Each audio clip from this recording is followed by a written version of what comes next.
Hello and welcome to our video on the Basel Principles of Corporate Governance for Financial Institutions. Have you ever wondered how banks and financial institutions ensure that their corporate governance practices are effective in preventing bank failure? Well, the Basel Committee has developed a set of principles to help guide them. This topic is taken from Module A, page 19 of the JAIBB book on governance in financial institutions, GFI. Let's take a look at the 13 principles. Firstly, the board of directors is responsible for the bank's overall performance, including approving and overseeing management's implementation of the bank's strategic objectives, governance framework, and corporate culture. Secondly, board members should be qualified, understand their governance role, and exercise sound judgment about the affairs of the bank. Thirdly, the board should define appropriate governance structures and practices for its own work, and put in place means to periodically review their effectiveness. Fourthly, senior management should carry out and manage the bank's activities in a manner consistent with the board's business strategy, risk appetite, remuneration, and other policies.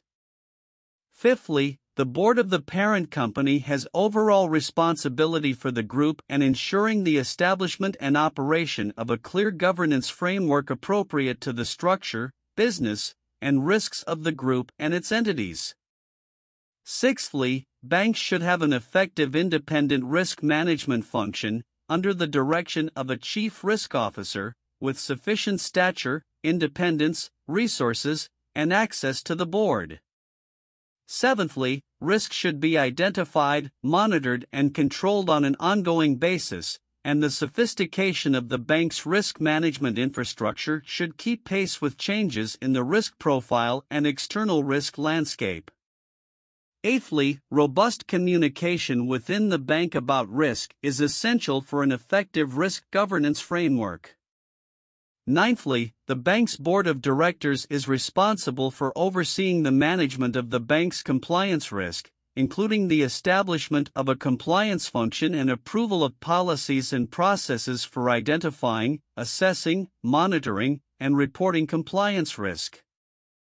Tenthly, the internal audit function should provide independent assurance to the board and support board and senior management in promoting effective governance and the long-term soundness of the bank.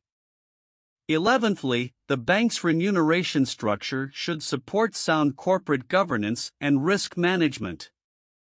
12thly, the governance of the bank should be transparent to its shareholders, depositors, stakeholders, and market participants. Lastly, supervisors should provide guidance for and supervise corporate governance at banks, require improvement and remedial action as necessary, and share information on corporate governance with other supervisors. In summary, these principles aim to ensure effective corporate governance in financial institutions, thereby preventing bank failure. We hope this video has helped you understand the importance of the Basel Principles of Corporate Governance for Financial Institutions. Thank you for watching.